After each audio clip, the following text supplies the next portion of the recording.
इंग्राजी नववर्ष 2026 को समग्र भारतवर्ष धूमधाम रे स्वागत करा जायथिला। एई परिप्रेक्षी खुमसर माटीर एकमात्र पंजीकृत सांबादिक संघ कवि सम्राट मीडिया क्लब तरफ नववर्ष उपलक्षे भंजनगर विभिन्न मान्यगण्य व्यक्ति को साक्षात करी सेमानंकु उत्तरीय और पुष्पगुच्छ सह नूतन वर्षर शुभेच्छा जणाइथिले।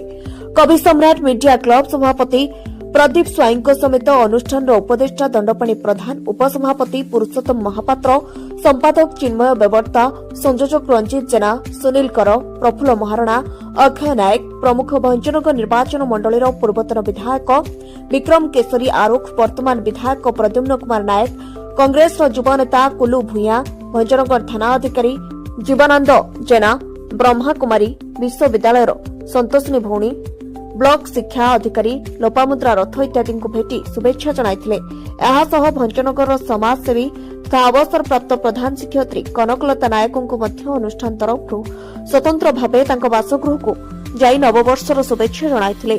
ଏହି ଅବସରରେ ଅନୁଷ୍ଠାନର ସଭାପତିଙ୍କୁ ଅନୁଷ୍ଠାନର ସଦସ୍ୟମାନଙ୍କ ଦ୍ୱାରା ଉତ୍ତରୀୟ ଓ ପୁଷ୍ପଗୁଚ୍ଛ ଦେଇ ଶୁଭେଚ୍ଛା ଦିଆଯାଇଥିଲା ଏବଂ ସଭାପତି ମହୋଦୟ ମଧ୍ୟ ଅନୁଷ୍ଠାନର ସଦସ୍ୟମାନଙ୍କୁ ନୂତନ ବର୍ଷର ଶୁଭେଚ୍ଛା ଜଣାଇବା ସହ ଆଗାମୀ ଦିନମାନଙ୍କରେ ସଂଘ କିପରି ସୁଦୃଢ଼ ହେବ ଓ ସମାଜ ମଙ୍ଗଳ କାର୍ଯ୍ୟ ସହ ସାମ୍ବାଦିକ ସୁରକ୍ଷା କିପରି ତ୍ୱରାନ୍ୱିତ ହେବ ସେଥିପାଇଁ ଠାକୁରଙ୍କ ପାଖରେ ପ୍ରାର୍ଥନା କରିଥିଲେ।